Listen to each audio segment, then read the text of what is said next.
안녕하세요. 박연미입니다. 되찾은 일상 어떻게 보내고 계신가요? 저는 요즘 뉴스가 참 재밌습니다. 회사원이 회사 간다고, 해장국집이 24시간 문 연다고 뉴스에 나옵니다. 당연한 게 차단됐던 상실감이 익숙한 낯선 것들, 이런 형용 모순을 만드는 거죠. 출근을 하고 회식을 하면 택시는 귀해지고 배달 수요는 좀 줄어들 수 있습니다. 마스크가 덜 팔리면 화장품을 찾겠죠? 이런 변화는 고스란히 주가에도 반영될 겁니다. 현상을 반영하는 경제지형의 변화, 오늘도 경제발전소가 싹 정리해드리겠습니다. 4월 20일 수요일, 여러분은 지금 삶을 발전시킬 경제발전소를 듣고 계십니다.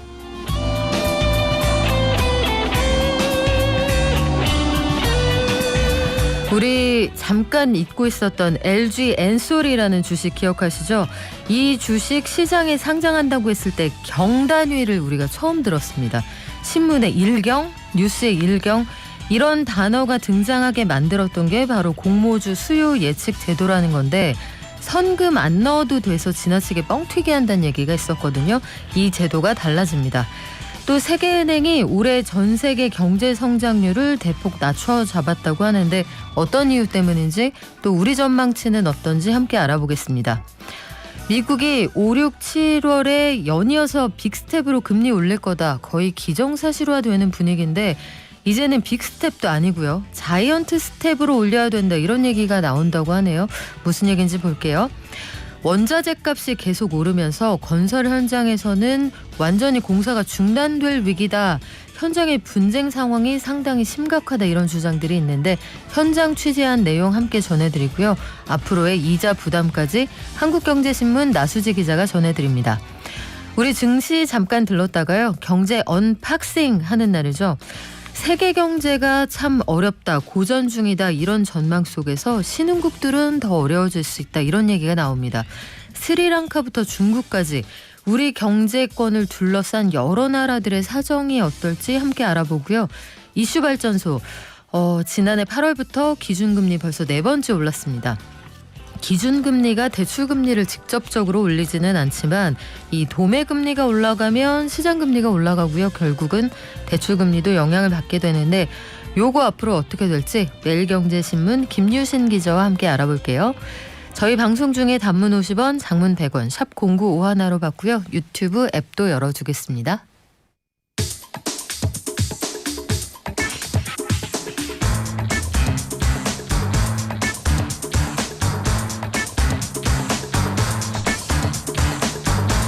매일 아침 쏟아지는 경제뉴스 핵심만 뽑아서 알려드립니다. 경제브리핑 한국경제신문 나수지 기자와 함께합니다. 안녕하세요. 네, 안녕하세요. 그동안 우리 기관 투자가들이요, 공모주 청약할 때 저희는 뭐 시원하게 5천억 원 봅니다, 이런 식으로 써낼 수 있었잖아요. 네. 이게 결국은 공모주 가격을 지나치게 올려놨다, 이런 비판이 있었는데 제도가 좀 바뀝니까? 네, 말씀하신 대로 올해 1월에 1경 넘는 자금이 몰렸던 것도 이 기관 투자가들이 실제 돈을 넣지 않아도 수요 예측에서 저희 이 정도 청약하겠습니다, 이렇게 할 수 있었기 때문인데요. 그래서 금융당국과 금융투자협회가 이 공모주 수요 예측 제도를 개선하는 작업을 진행하고 있습니다.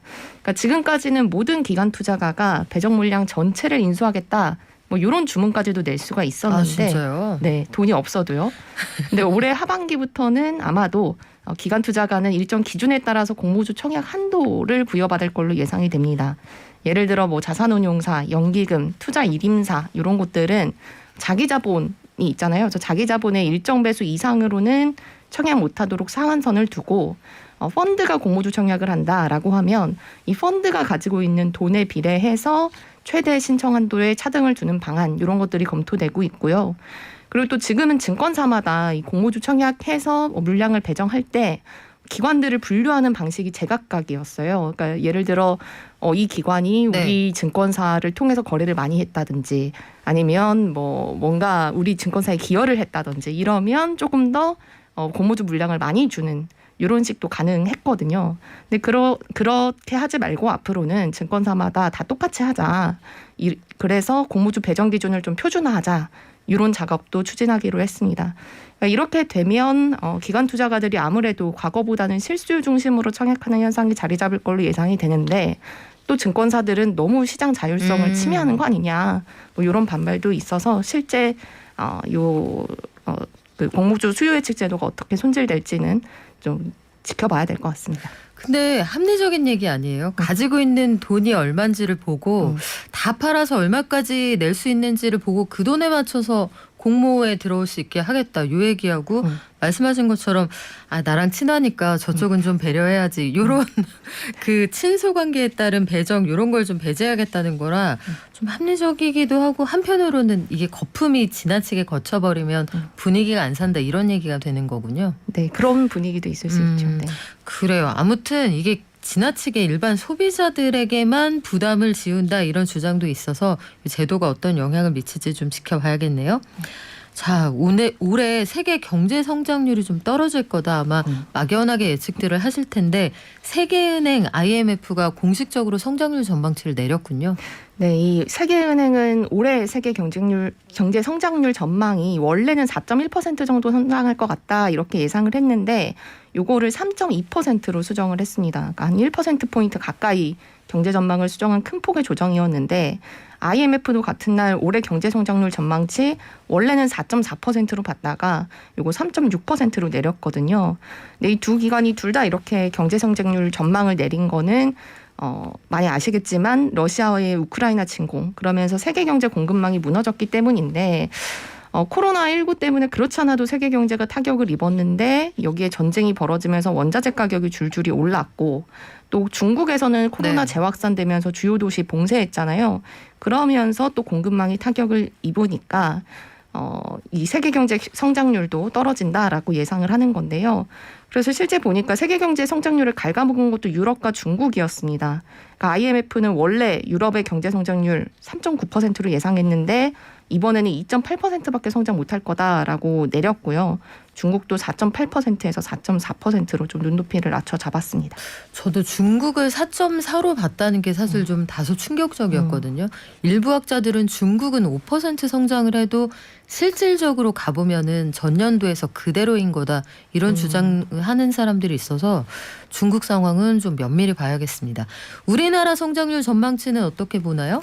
네, 한국의 경제 성장률 전망치는요 3.0%로 봤다가 이번에 2.5%로 IMF가 낮췄습니다. 그러니까 세계 경제 전망 내린 것과 비슷한 이유입니다. 우크라이나 사태와 그리고 중국의 공급망 혼란 이런 건데 또 하나 눈여겨봐야 될 게 이 소비자 물가 상승률은 더 높여 잡았거든요. 그러니까 원래는 올해 한국의 소비자 물가가 3.1% 오를 걸로 예상을 했는데 이번에는 4%로 예상을 했습니다. 그러니까 IMF의 예상이 만약에 맞는다고 하면요. 우리나라 경기가 이 정도로 나빠지는 거는 2020년 빼면 그러니까 이때는 코로나로 경제가 거의 멈추다시피 했으니까 이때만 빼면 10년 만에 가장 낮은 수준이고요. 물가는 2011년 이후 11년 만에 가장 높은 수준입니다. 그러니까 경기는 나빠지는데 물가는 오르고 이게 동시에 일어나면 스태그플레이션이라고 부르는데 이 상태에 들어갈 거다 이런 우려가 커지는 것도 이런 이유 때문입니다. 이런 상황을 걱정하는 건 사실 전 세계가 다 마찬가지인데 미국에서는 물가가 심상치 않다. 금리 좀 더 빠르게 올리자. 아예 빅스텝에서 자이언트 스텝으로 가자. 발 사이즈를 거인급으로 키우자 이런 얘기입니까? 네, 우리가 금리를 얼마나 올리든지 예상을 할 때 그 연방공개시장위원회에 들어가 있는 사람들이 어떤 말을 하는지 좀 지켜보잖아요. 근데 어제 그 제임스 블러드 세인트루이스 연방은행 총재, 그러니까 이분도 역시 미국의 통화정책을 결정하는 FOMC에 참석해서 이 투표권을 행사하는 위원 중에 한 명인데 이분이 연설을 하면서 올해 미국 기준금리를 한 번에 0.5%가 아니라 0.75% 올리는 가능성도 배제할 수는 없다 이렇게 얘기를 했습니다. 그러니까 원래는 기준금리를 우리나라도 그렇고 미국도 그렇고 보통 0.25%씩 올리는 게 일반적이어서 0.5% 올리는 거 우리 빅스텝이다 이런 얘기를 했는데 이제는 진짜 말씀하신 대로 거인의 발자국처럼 자이언트 스텝 0.75% 올릴 수도 있다라는 이야기거든요. 근데 미국 중앙은행이 이렇게 한 번에 기준금리를 0.75% 올린 거는 1994년이 마지막입니다. 그러니까 물가를 잡으려면 금리를 빨리 올려야 되고 근데 그렇게 하자니 경제가 그렇게 좋은 건 아니어서 경기가 어려운데 여기에 더 찬물을 끼얹을 수가 있으니까 이거를 어떻게 해야 될까? 어떤 걸 더 중요하게 봐야 될까라는 것이 지금 세계 중앙은행들의 공통적인 고민이다. 이렇게 보시면 됩니다. 그래요. 0.25%포인트 요거를 아기 걸음, 베이비 스텝이라고 하고요. 0.5%포인트 보통은 어른 걸음, 아빠 걸음, 빅 스텝 이렇게 얘기하는데 0.75%포인트를 올리자고 대놓고 여는 총재 멤버가 얘기한 건 처음인 것 같아요. 세인트루이스 여는 총재가 굉장히 강성이다, 매파다, 요거는 좀 감안을 하고 들으셔야 되는데 이 정도로 물가에 대한 민감도가 높은 상황이다. 이게 건설 현장에도 반영이 되는 모양이에요. 원자재 값이 많이 올랐습니까? 네, 이 건설 현장에서 사용하는 건자재 가격이 지금 안 오르는 게 없습니다. 뭐 철근, 시멘트까지 줄줄이 오르고 있는데 현장에서 건자재 기준으로 가장 많은 돈을 쓰는 게 레미콘이라고 해요. 그러니까 레디믹스드 콘크리트라고 해서 시멘트에 조약돌, 자갈 같은 거 이렇게 물 섞어서 만드는 레미콘. 여기 들어가는 시멘트 가격이 굉장히 빠르게 오르고 있습니다. 1년 전과 비교하면 50% 정도 오른 걸로 추정이 되는데 이렇게 시멘트 가격이 오르는 거는 또 시멘트를 만드는 데 들어가는 유연탄 가격이 지난해보다 3배 넘게 올랐기 때문인데요. 이 유연탄을 러시아와 호주에서 주로 수입하는데 러시아 우크라이나 전쟁으로 유연탄 수입이 어려워지면서 이렇게 가격이 오른 겁니다. 또 레미콘 다음으로 건자재 사용 비중이 높은 철근 가격도 1년 전보다 한 70% 가까이 오른 상태거든요.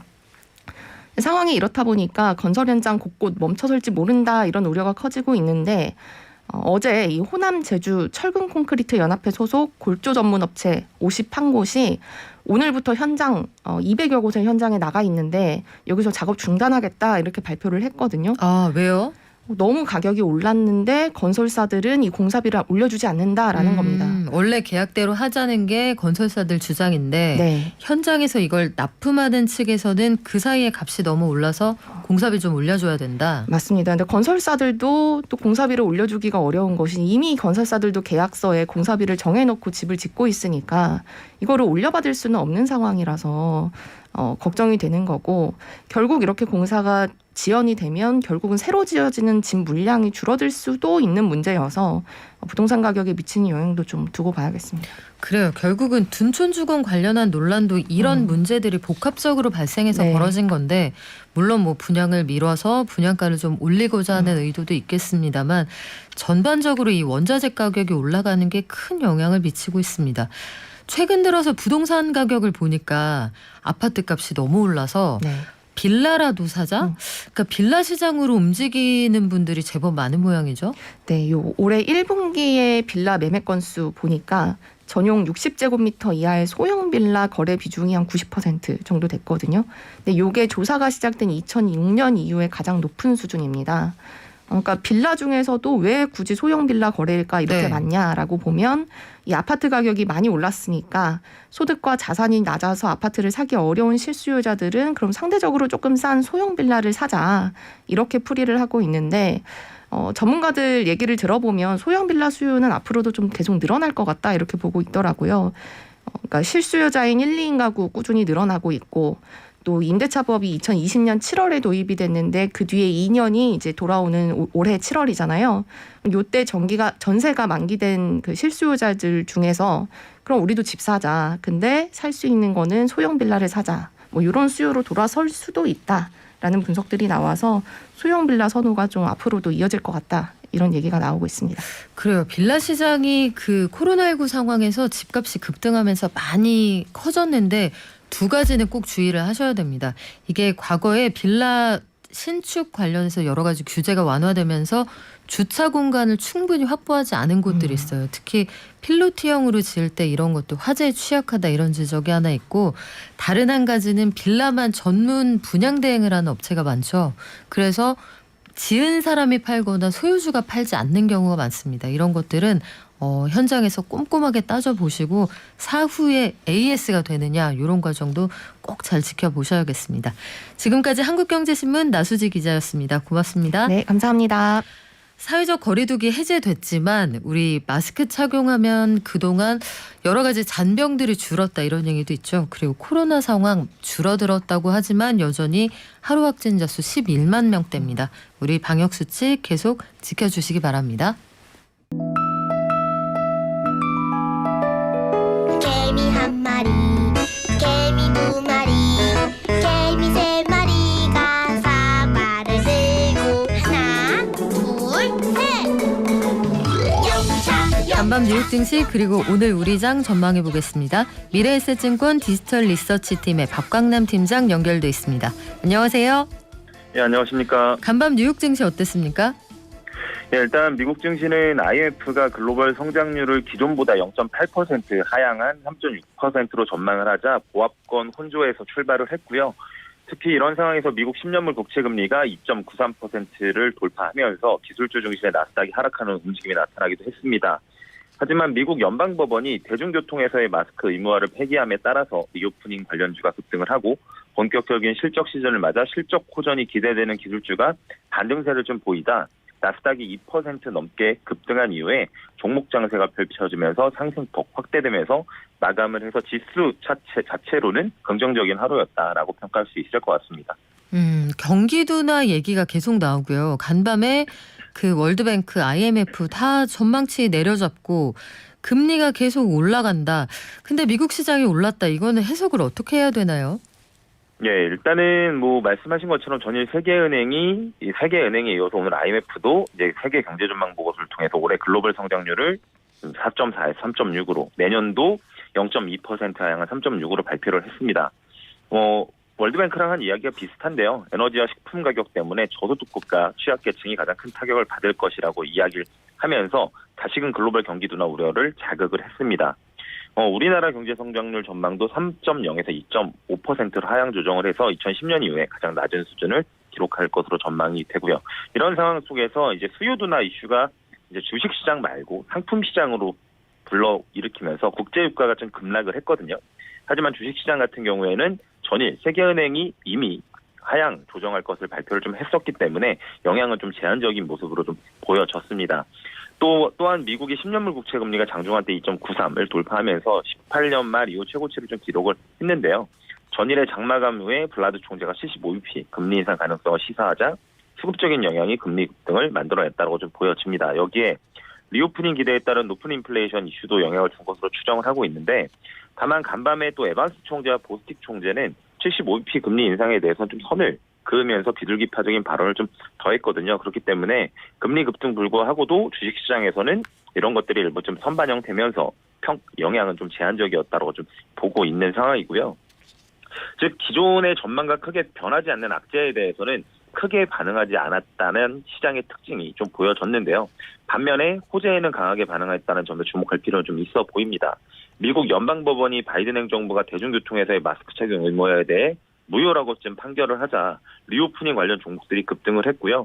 뭐 이런 것들로 인해서 미국의 교통안전국도 항공기 등 대중교통에서 마스크 의무화를 폐기한다고 발표를 하면서 관련 업종들이 좀 급등을 했거든요. 이는 향후 실적에 대한 기대 심리를 자극한 것으로 추정을 하고 있고요. 결론적으로는 실적 시즌의 본격적인 진행 과정을 겪고 있는 상황에서 매크로 이슈보다는 확실히 개별 기업의 실적에 주목하고 있는 것을 좀 확인했다. 그리고 투자자 입장에서는 역시나 개별 기업 실적 추이에 계속 대응하면서 시장을 좀 주목하면서 대응할 필요가 있다라는 생각을 좀 하고 있습니다. 말씀하신 것처럼 실적에 주목을 했더니 넷플릭스가 실적 발표 뒤에 급락했어요. 이건 왜 그렇습니까? 일단은 방금 말씀드린 것처럼 개별 기업 실적에 이제 시장의 이목이 굉장히 좀 집중이 되어 있는 상황입니다. 넷플릭스가 1분기 실적 발표한 내용을 좀 살펴보면 EPS는 시장 예상치를 상회하긴 했지만 매출액과 신규 가입자가 컨센서스를 하회하면서 이제 시간에서 25% 가까이 급락을 좀 하는 모습인데요. 시장이 주목하는 포인트는 역시나 신규 가입자의 급락입니다. 시장 컨센서스는 270만 명 정도 순증할 것으로 기대를 했습니다만 실제로는 20만 명이 감소를 했습니다. 러시아 비즈니스 종료로 대략 70만 명 정도는 감소할 수 있을 것으로 예상이 된 상황이었는데 그걸 반영한다고 해도 컨센서스와 비교했을 때는 200만 명 가까이 차이가 난다는 거죠. 이에 시장은 좀 주목을 하고 있고요. 이유로는 여러 가지가 있을 것 같습니다. 리오프닝에 따라서 아무래도 밖으로 나가는 사람들이 좀 많았을 것 같고요. 그리고 최근에 넷플릭스가 가격을 한 1년 사이에 100% 가까이 올린 부담도 좀 있고요. 거기에 따라서 경쟁자들이 굉장히 증가하고 있다는 부분, 러시아 이슈, 이런 것들이 좀 복합적으로 좀 적용이 되는 걸로 좀 보여지는데 여기서 좀 우려스러울 수 있는 부분들은 이제 인플레이션 증가에 따라서 전반적으로 이런 비용 감소의 움직임들을 소비자가 보이는 게 아니냐라는 우려가 이제 시장으로 확산되는지 안 되는지 여부가 좀 중요할 것 같습니다. 예, 방금 말씀드린 것처럼 이제 향후 발표되는 기업들도 지금 이런 인플레이션으로 인한 이제 비용 증가 이슈가 분명히 있는 상황에서 네. 만약에 실적이 부진해질 경우에는 전반적으로 시장이 경기 둔화를 강하게 반영할 수도 있거든요. 그렇기 때문에 오늘 테슬라와 ASML, 램리서치, 유나이티드 항공 등 사실 다양한 업종들의 실적 발표가 또 많이 예정이 되어 있는 상황이거든요. 그래서 이들이 겪고 있는 이런 인플레이션 환경에 대해서 어떤 가이던스를 제시하는지에 따라서 좀 업종별로 차별화가 이루어지는 여부까지도 좀 보실 필요는 있어 보입니다. 다만 이 전체 시장에서 대략 S&P 500기업 중에서 8%가량의 실적 발표를 완료를 했거든요.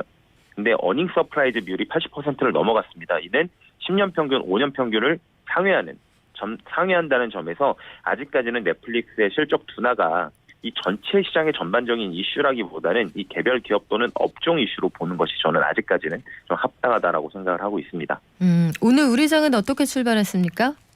일단 우리나라 시장은 양대지수 혼조 출발을 했고요. 전일 상승에 따른 차익 실현 움직임 및 이 높은 금리 부담 등이 영향을 좀 미치고 있는 것으로 보여집니다. 전일하고 다르게 외국인들이 수급에서 현선물 모두 매도하고 있는 것도 부담인데요. 환율이 다시 1,240원을 좀 돌파하면서 달러 강세 환경이 나타난 것에 대한 작용이라고 좀 생각을 하고 있고요. 다만 미국 시장 내에서 리오프닝 주들이 강세를 좀 보였고 국내도 이제 뉴스 언론을 통해서 5월 초에 이제 실외 마스크 해지 관련된 논의를 시작했다 이런 보도들이 좀 있었는데 그렇기 때문에 상대적으로 리오프닝 기대감들은 좀 여전히 유효할 것으로 좀 판단이 됩니다. 좀 업종 특징으로는 이 넷플릭스 급락 영향에 아무래도 국내 이제 고객사라고 할 수 있죠. 미디어사들의 주가가 좀 약세를 보이고 있다는 점이 특징이라고 말씀드릴 수 있을 것 같습니다. 팀장님 마지막으로 요거 하나만 여쭤볼게요. 늘 요거 하나만 여쭤보지만 사전에 준비가 안 된 질문이기는 한데 그 일론 머스크 트위터 왜 이렇게 욕심내는 것 같아요? 사실은 저도 거기에 대해서 정확히 의도를 파악할 수가 없을 것 같은데 그렇죠. 그냥 약간 기행을 하시는 분 입장에서 이 본인이 생각하고 있는 언론의 자유라고 할까요? 그런 가치에 대한 그런 것들에 대한 반영도 좀 있다라고 판단이 되고요. 개인적으로 본인이 이 트위터의 사실 광적인 팬이지 않겠습니까? 그런 것들이 복합적으로 작용하고 있는 게 아닌가. 실제 이제 공개 매수를 할지 여부까지는 좀 지켜봐야 될 거라고 보여집니다. 그래요. 향후 시장 상황 좀 같이 보겠습니다. 지금까지 미래에셋증권 디지털 리서치 팀의 박광남 팀장이었습니다. 고맙습니다. 네, 감사합니다.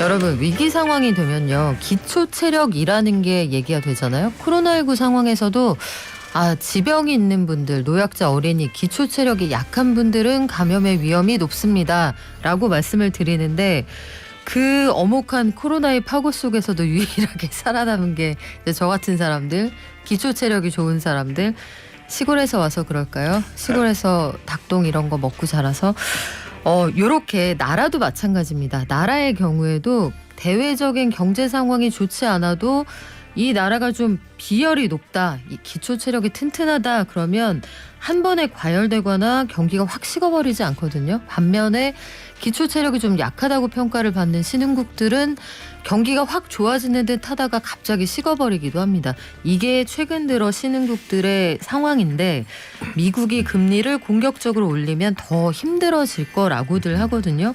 물가도 올라가고 환율도 올라가는 상황 속에서 우리를 둘러싼 신흥국들은 사정이 어떨까요? 상암동의 경제 일타 강사 명지대 박정호 교수와 함께 경제 언박싱 해보겠습니다. 안녕하세요. 네, 안녕하세요. 교수님 지난주에 왜 결석하셨어요? 너무 죄송합니다. 오늘 두 배로 알려주세요. 알겠습니다. 자, 우리 스리랑카로 먼저 가볼게요. 예. 인도양의 섬나라인데 사실 우리한테 이렇게 잘 알려진 나라는 아니거든요. 맞습니다. 그래서 스리랑카에 대체 무슨 일이 있기에 요즘 8시 뉴스, 9시 뉴스에 이 나라가 나오는지 모르겠어요. 네, 쉽게 얘기해서 우리 IMF 외환위기 때 기억하시죠? 네. 예, 그때와 똑같은 상황이 스리랑카에 스리랑카에 연출됐다 이렇게 보시면 되겠습니다. 스리랑카가 우리가 더 이상 대외 빚을 갚을 능력이 없습니다라고 하면서 채무 불이행을 선언을 해버리게 된 것인데요. 이와 함께 17년 동안 그 재임하고 있었던 대통령 퇴진 운동 등 이런 것들이 연이어 전개되고 있는 상황인데요.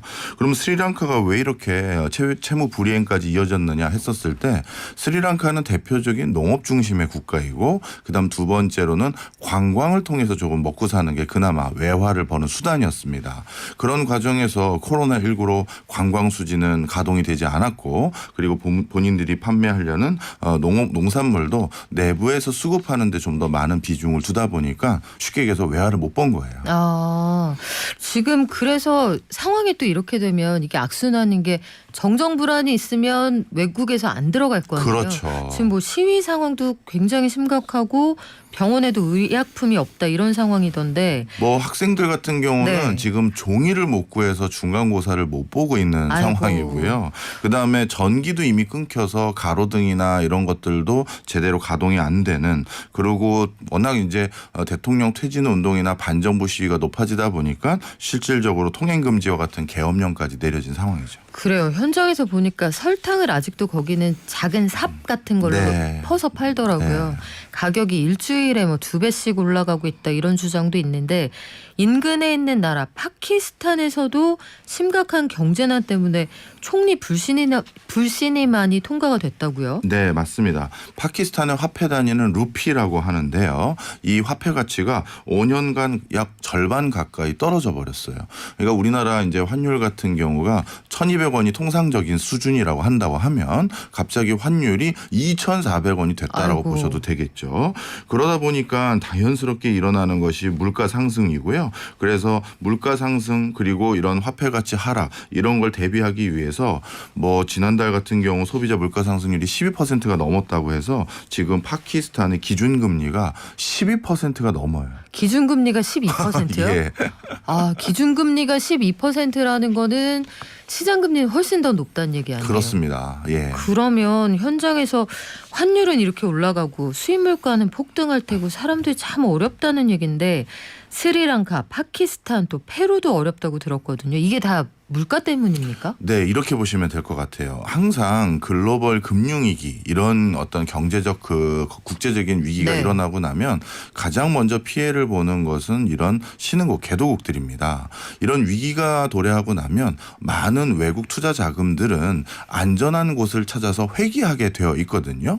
그러다 보니까 신흥국 경제부터 취약해진 상황이 놓여지다 보니 외화 자금들이 되고 미국이나 이런 안전한 국가로 돌아가게 되고 그러니까 일순간 어디서 달러 즉 외화를 구하기 어려워지는 거예요.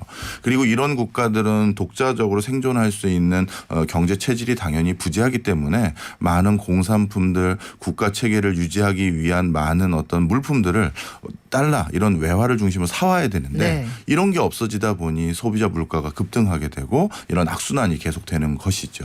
그래요. 제조업 기반이 그래서 참 중요하다는 네, 생각이 맞습니다. 들어요. 우리가 코로나19 상황에서 한국이 그나마 버틸 수 있는 힘이기도 했는데 갑자기 그 말이 떠오르네요. 우리 아랍의 봄이라고 네. 대략 한 12년 전쯤에 아프리카에서 시작돼서 이 중동 일대로 번져나갔던 겉으로 보면 민주화 시위인데 결국은 그 기저에 깔려 있었던 것도 경제난 아니었습니까? 맞습니다. 그 당시 상황을 조금 설명을 드리면요. 2007년 글로벌 금융위기가 일어나고 적지 않은 국가들이 전 세계적으로 동일한 숙제를 받은 거예요. 네. 이 글로벌 금융위기를 어떻게 극복하느냐.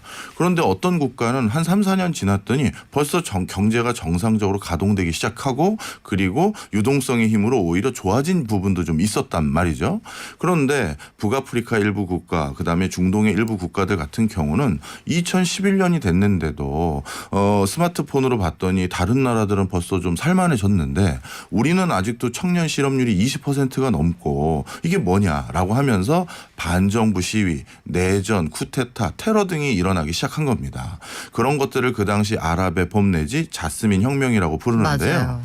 통상적으로 더 과거도 살펴보면 이런 대규모 불황이 정치적 불안전성으로 이어지고 그리고 이 정치적 불안전성이 심지어 전쟁이나 내전 이런 것까지 이어지는 경우가 통상적으로 많이 있었는데요.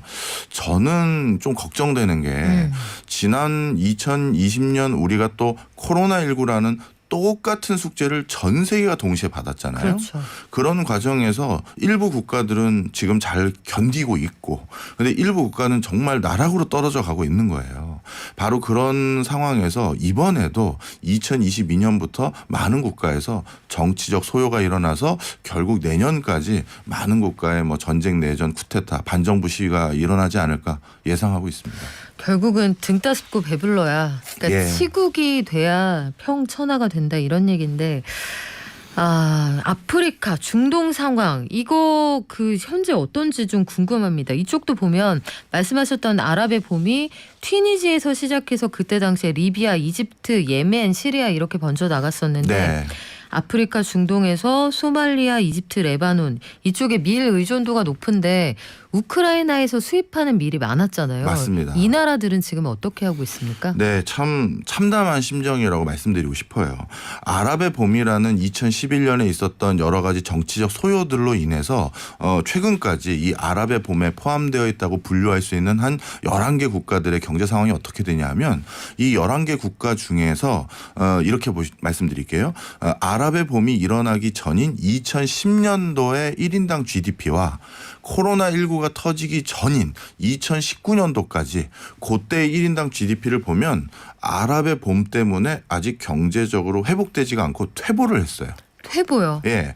그러니까 11개 국가 중에서 6개 국가가 1인당 GDP가 30% 가까이 오히려 더 떨어졌어요. 그 사이에 물가는 올랐을 텐데요. 그렇죠. 그러니까 쉽게 얘기해서 한번 경제적 불확실성이 정치적 불확실성으로 이어지면 이게 뭐 몇 개월 만에 해결되고 그런 게 아니라 진짜 10년 가까이 이뤄지다 보니 오히려 1인당 국민소득이 더 떨어지는 거예요. 그런 상황에서 더 살기도 어려워진 상황에서 우크라이나 사태로 인해서 기본적인 먹거리마저도 구하기가 어려웠던 겁니다. 그동안 우크라이나에서 좋은 밀 말고 좀 품질이 떨어지는 밀들이 주로 이쪽 지역으로 수급이 됐었었는데요. 그런 거 살 돈도 없어진 상황에서 앞으로 아프리카에서 진짜 어떤 소요들이 더욱더 장기적으로 일어날지 참 우려가 되고요. 제가 그래서 오늘 경제발전소에서 네. 말씀드릴 키워드 중에 하나는 바로 이 부분을 말씀드리려고 하는데 항상 경제적 불확실성이 일어나고 난 뒤에 일어나는 경제 현상 한 단어를 꼽으라면 뭘 꼽냐면 저는 단연코 양극화를 꼽아요. 양극화. 예, 근데 이 양극화라는 건 기업 간의 양극화도 있고 개인 간의 양극화도 있고 지역 간의 양극화도 있고 또 국가 간의 양극화도 일어납니다. 자, 먼저 기업 양극화 간단히 설명드리면요. 우리가 이렇게 보시면 될 것 같아요. IMF 외환위기 전에 우리나라에 자동차 회사 참 많았었어요. 대우. 예, 쌍용, 쌍용. 삼성, 아세아 기억하세요? 아유, 아세아 자동차. 그게 나중에 기아가 되나요? 예, 그렇죠. 네. 그렇죠. 그다음에 현대 기아도 다른 회사였고 이렇게 여러 회사가 있었었는데 그런데 그 IMF 외환위기를 겪음하고 났더니 그중에 상당수가 없어졌죠. 그리고 다시 글로벌 금융위기 경험하고 났더니 또 상당수가 또 좌초돼서 의미 없는 수준까지 떨어져 버렸어요. 그래서 우리나라에서 지금 엄밀히 말하면 정상적으로 제 기능을 원활히 작동하는 자동차 회사는 하나 남았죠, 뭐. 그렇죠. 예. 자, 이게 어떻게 된 거냐? 간단히 말씀드리면 이렇습니다. 불황이 도래하고 나면요. 어느 업계든 1, 2등부터 10등까지 쭉 있을 거 아니에요. 그런데 대부분 1, 2등 정도 빼고는 업계 수위에 있는 기업들 빼고는 나머지는 드디어 경제적인 불안전성에 놓여요. 유동성이 막힌다든가 매출이 급감한다든가 이런 상황이 생기죠. 그럼 어떻게 되느냐. 이런 불확실성 속에서 자신들이 자구책으로 선택하는 게 1, 2, 3등 회사에 우리를 좀 인수해 주세요. 이렇게 되는 거예요. 그런데 불황이라는 건 언젠가 끝나잖아요. 네. 언젠가 봄은 옵니다. 그러면 이 불황이 끝나고 봄을 딱 맞이하고 났더니 어라? 자동차 회사가 이제 독과점 형태로 바뀌어버렸네? 한두 개밖에 안 남았네? 이렇게 되면 그 회사들이 시장에서 가지고 있는 시장 지배력은 훨씬 더 공고해지는 거죠. 뭐 뛰어봤자 벼룩이 되지 않습니까? 그렇습니다. 네. 그러다 보니까 바로 이런 일로 인해서 양극화가 점점 심화되는 거예요. 그러니까 어떤 사람은 절대적인 지위를 갖게 되는 거죠. 근데 국가도 똑같아요. 나라끼리도 그런 것 같네요. 그러고 맞아요. 보니까. 지금 이 아프리카 네. 지역에서 아랍의 봄 그리고 이 자스민 혁명 이후 어떤 일들이 많았냐면 이 아랍 지역 북아프리카 지역의 세계적인 광산업 이런 것들의 채굴권을 서구 열강들이 다 가져갔어요. 헐값에. 헐값에. 왜냐하면 지금 급하니까. 그때 97년도 그때도 회사들이 헐값에 매각이 됐을 거 맞아요. 아니에요. 막 쏟아져 나오니까요. 그렇습니다. 바로 그래서 그 아랍의 봄 때 많은 국부를 유실한 국가들인데 지금 더 급해졌어요. 그러니까 이들 국가들이 이 어떻게 보면 코로나19 이후 한 몇 년 지난 뒤를 다시 한번 안개가 거치고 나서 딱 살펴보면 아마 OECD 국가 이상의 국가와 그렇지 않은 국가의 소득 격차가 훨씬 더 크게 벌어져 있을 가능성이 높다. 이렇게 전망이 되네요. 우리가 2008년 세계 금융위기 이후에도 보면 각국에서 나온 보고서를 종합할 때 네. 자산을 가지고 있는 사람들은 그냥 부자가 더 되었네요. 이런 결과가 네. 수없이 나와 있잖아요. 맞습니다. 주식을 갖고 있었던 자, 그렇지 않았던 자, 부동산의 유무 이런 게 사람 사이 격차를 상당히 벌려놨는데 나라도 마찬가지다.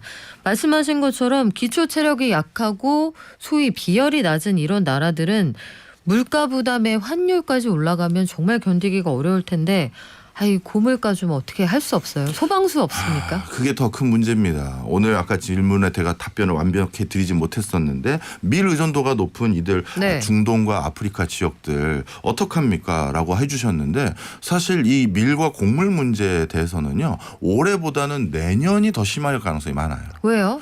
자, 쉽게 말씀드리면 원유 같은 유가 같은 경우는 갑자기 모자라다 하면 증산하기가 쉬워요. 원유는 안 키워도 되잖아요. 그렇습니다. 네. 그리고 사실 많은 산유국들이 자신의 생산 여력의 맥스만큼 생산 안 하고 있거든요. 그냥 우리 요 정도 한번 해보고 시장 상황 보고 늘리거나 줄이죠. 그렇죠. 그러다 보니까 생산 캐파를 더욱더 맞춰서 더 증산도 가능하고 또 아주 급할 경우 몇 개월 안에 시추 더해서 더 생산을 늘릴 수도 있어요. 그런데 밀, 보리, 옥수수, 해바라기 씨 이런 것들은 더 엄밀히 말하면 노지에서 키우는 거기 때문에 다시 재배하려면 1년을 기다려야겠죠. 그러다 보니까 이 지금 밀파동 같은 경우는요. 사실 엄밀히 말하면 농작물은 지금 심어야 이걸 이 올해 연말쯤 수확해서 내년에 그걸 시장에서 우리가 쓰는 거잖아요. 근데 지금 파종해야 될 이 시기에 우크라이나, 러시아 세계 3대 곡창지대에서 저렇게 북새통을 이루고 있는 거죠. 그러다 보니 곡물 가격에 대한 추이는 내년이 더 크게 우려되고 있는 상황이다. 그래요. 우리가 구제역이나 AI가 한번 확 휩쓸고 가면 이제는 종료가 된 것 같은데 물가가 왜 안 떨어지지? 왜냐하면 우리가 육개라고 하는 닭, 또 돼지 이런 동물들 키우는데 아무리 빨라도 한 달 이상, 돼지는 몇 달 이렇게 기간이 걸리잖아요. 네. 이런 게 반영이 되기 때문인데 하지만 또 그런 점이 있지 않아요, 교수님? 우리가 석유나 농산물, 축산물 이런 것들은 또 그때가 지나가면 가격에 즉시 반영이 되니까 네.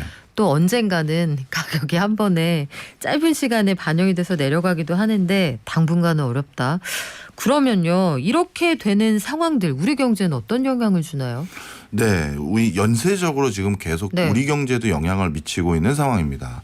대표적으로 최근 철강석 가격이 많이 뛰었다는 말씀 들으셨을 텐데 네. 그동안 유럽 지역 같은 경우는 우크라이나에서 가져오는 철광석으로 한 30% 가까이 조달을 했었었는데 거기서 그게 제대로 생산이 안 되니 터키나 인도의 철광석을 가져다 쓰기 시작했고 그런데 터키와 인도에서 원래 철광석 가져다 쓰는 사람들은 갑자기 저 두 국가가 유럽에 더 웃돈 주고 판매하기 시작하니까 거기에서 또 철광석을 못 얻으니 또 연쇄적으로 다른 데를 찾기 시작하고 그래서 우리나라 포스코의 철강 가격이 같이 뛰는 이런 일들이 생겼거든요. 자, 그러면 이 밀도 마찬가지라는 거죠. 지금 우크라이나 밀 때문에 북아프리카 그다음에 중동 지역에 밀 구하기가 어렵다. 그럼 그들 중에서 일부는 어딘가에서 밀을 조달해야 되는 상황이거든요. 이렇게 연쇄적으로 작동을 하다 보면 우리나라 식자재 가격까지 당연히 치고 들어올 수밖에 없고요. 더 정확히 말하면 우리나라의 많은 식품 회사들 뭐 롯데 롯데, 농심 이런 많은 회사들이 사실 우리나라 바로 위에 있는 연해주 지역에 대규모 농업법인들을 많이 가지고 있었어요. 우리가 먹는 라면, 과자 다 네. 밀이잖아요. 그거를 어디서 얻을 수가 없기 때문에 본인들이 직접 재배를 일부라도 해야겠다라고 생각해서 연해주 지역에 우리나라 기업들이 농장을 경영하고 있는 면적이 서울시 면적의 3분의 1이 넘는 수준이었거든요. 이야, 네. 그래서 원래는 전성기 때는 한 16개의 회사 정도가 진입했다가 지금 한 10개로 좀 줄었는데 거기에서 상당 부분 대규모 농장을 경작하고 있었는데 이 러시아와 지금 우리나라가 경제 제재 상황 속에서 이게 제대로 원만하게 가동이 안 된다면 이런 여러 가지 맥락 속에서 우리나라도 직접적인 영향이 있는 거죠. 이 전쟁을 대체 왜 하는 건가 다시 한번 모르겠습니다. 고민하게 되는데 네. 우리 마지막으로 차후에 중국 경제 한번 싹 다뤄볼 텐데 네. 맛배기로요. 네. 중국이 1분기 성장률 발표했는데 시장 전망보단 좀 높습니다만 5.5 하고 싶어요 했는데 4.8이었다고요. 네. 이 중국 경제 앞으로 어떻게 될 것 같아요, 교수님? 네, 어떻게 보면 중국이 그동안 코로나19를 대응해 왔던 전략은 봉쇄라는 한 방법이었습니다. 그런데 그 빗장이 드디어 풀린 것 같아요. 그래서 상해시를 본인들도 이렇게 경제적인 데미지가 예상됨에도 불구하고 철저히 봉쇄하고 있고 그리고 중국 정부는 폐쇄형 생산을 하고 있다라고 얘기는 하고 있습니다만 실제 현지 코트라 직원이나 이런 분들을 통해서 수집한 정보를 보면 그것도 제대로 가동되기가 어려운 상황이래요. 그러면 세계 공장인 중국이 공장을 멈추면 이것 때문에 중국 경제에 의존하거나 중국으로부터 물건을 받아서 쓰는 많은 나라들이 연쇄적으로 네. 인플레이션이나 경기 침체가 유발될 것으로 보여지고요. 정말 중국마저 문을 닫으면 이제 스태그플레이션 걱정을 해야 되는가 싶습니다. 그래요. 중국이 어떻게 될지 그래서 봉쇄를 푸는 건지 칭링 정책을 어떻게 펴나갈지 또 어제 일본에서 일본은행 총재가 구두 개입을 해도 떨어지지 않는 엔저 앞으로 어떻게 될지 중국과 일본의 상황은 우리 다음 시간에 공부해 볼까요? 네, 알겠습니다. 지금까지 명지대 박정호 교수와 함께했습니다. 고맙습니다. 감사합니다.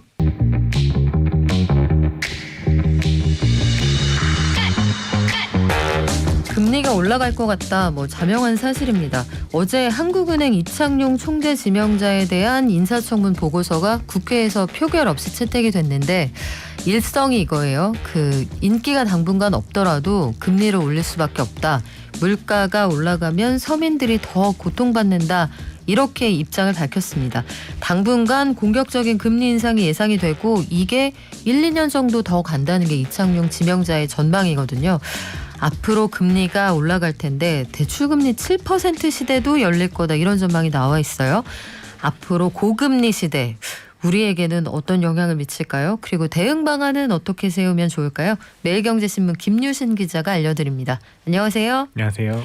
한국은행이 금리를 작년 8월 이후에 4번 올렸잖아요. 지금 시중에서 대출받는다 하면 최고 상단 금리가 어디까지 올라가 있습니까? 일단 변동금리 기준으로 말씀드리면요. 주택담보대출 변동금리 같은 경우에는 5대 시중은행에서 받으시는 경우에 최고 한 5.3% 수준이고요.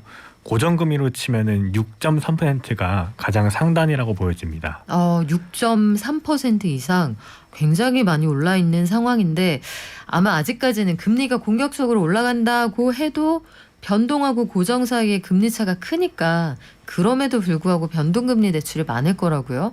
주택담보대출 금리 아주 많이 올랐다. 신용대출 금리는 어때요? 신용대출도 많이 올랐는데요. 이제 1년 만기로 대출을 받으신다고 가정을 할 때 신용등급 1등급이신 분들이 받으시는 적용되는 금리가 이제 최저 연 3.5%에서 연 5.1%까지로 적용이 되고 있고요. 이거는 작년 말과 비교를 하면은 3개월 만에 상단이 한 0.5%포인트까지 올라간 상태입니다. 야, 진짜 격세지감 느끼시는 분들 많죠. 한 인터넷 은행이 이름 들어본 회사에 다니면 저희가 1%에 1억까지 꺼드릴게요 했던 게 불과 얼마 전이거든요.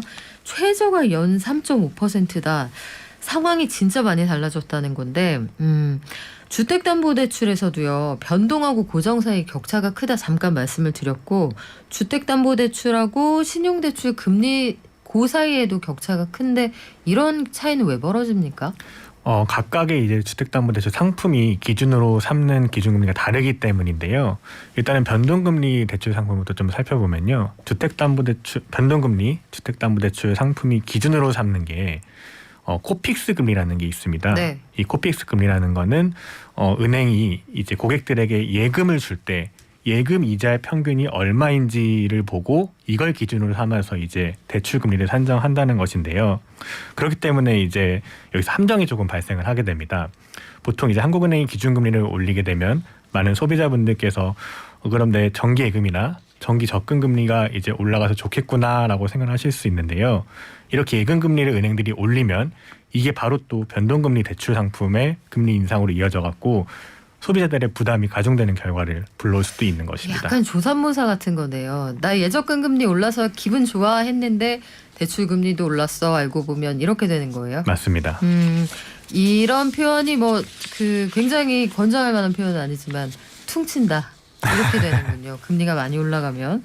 고정금리 주택담보대출하고 신용대출 요거는 금리를 산정할 때 기준이 다릅니까? 조금 다른데요. 은행이 이제 자금을 조달할 때 물론 고객들이 맡긴 예금을 바탕으로 돈을 빌려주기도 하지만 채권을 발행해서도 이제 자금을 조달을 하게 되는데요. 이제 고정금리와 신용대출 같은 경우에는 이 은행채 금리를 바탕으로 하고 있습니다. 그래서 주담대 같은 경우에는 조금 만기가 길기 때문에 은행채 5년물을 기준으로 하고 있고요. 신용대출 같은 경우에는 1년 만기 은행채를 기준으로 금리를 산정하고 있습니다. 그러면 장단기에 따라서 금리가 좀 달라질 수 있다. 그런데요, 이 대출금리 인상에 영향을 주는 기준금리. 기준금리라는 게 대출금리를 바로 올리진 않습니다만 어쨌든 이 도매금리가 올라가면 시중의 금리가 올라갈 테고 여기에 연동하는 대출금리도 올라가기 마련이잖아요. 금리가 앞으로 얼마나 어디까지 올라갈 거라고 보나요?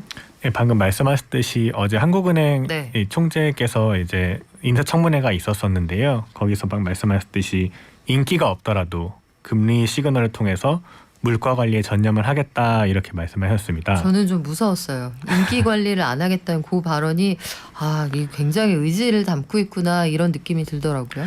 맞습니다. 사실 이제 4월달에 기준금리를 인상을 할 때도요. 금융통화위원회에서 한국은행이 총재가 이제 공석인 상태에서 과연 기준금리를 인상할 것인가에 대해서 다들 의문을 조금 가졌던 것도 사실인데요. 결국에는 이제 금리를 인상했지 않습니까?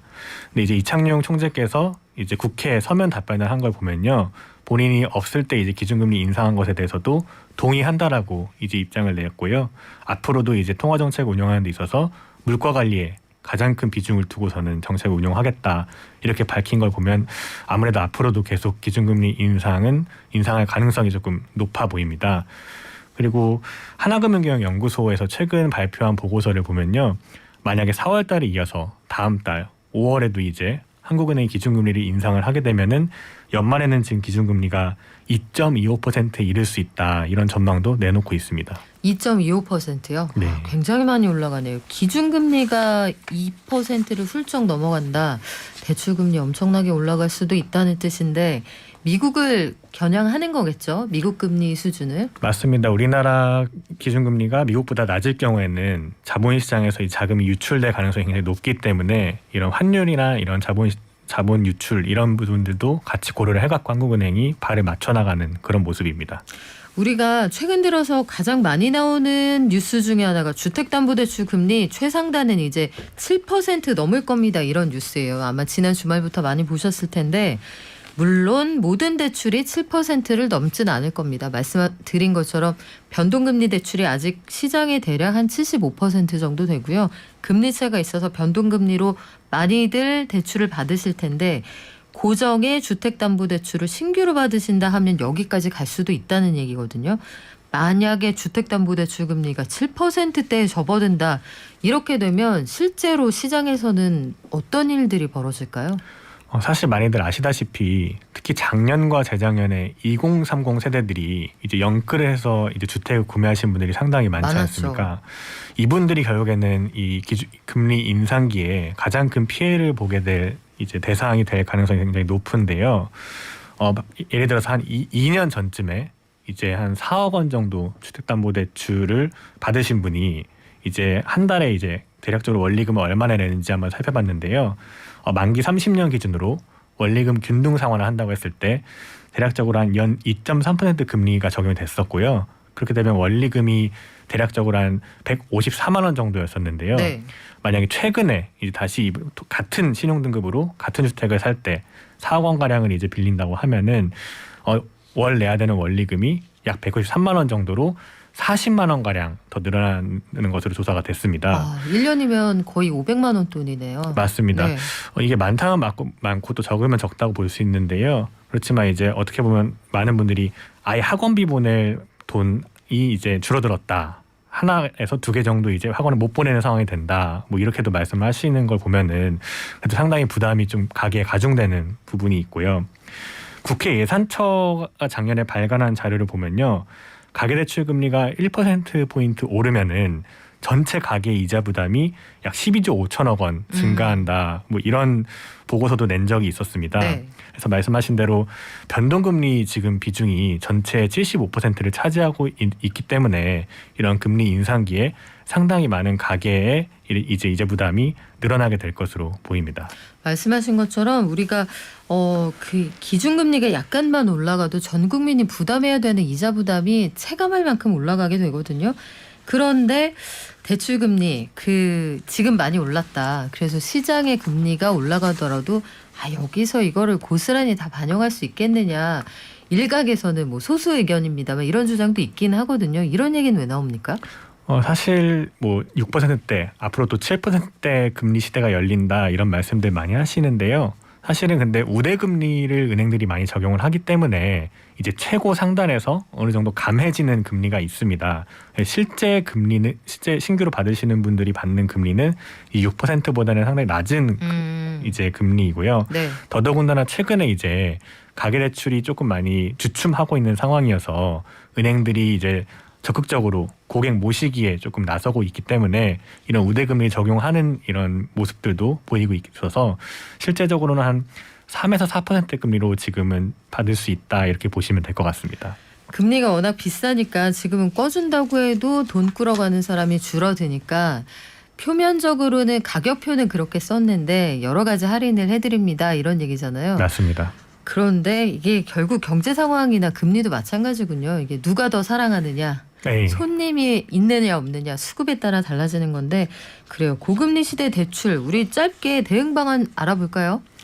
사실 아까 살펴봤듯이 현재 상태에도 변동금리가 고정금리보다 금리 수준이 조금 낮은 네. 것은 사실입니다. 하지만 앞으로 이제 기준금리가 계속 인상될 가능성이 높기 때문에 일단은 고정금리를 채택을 하시는 게 조금 더 유리할 수 있고요.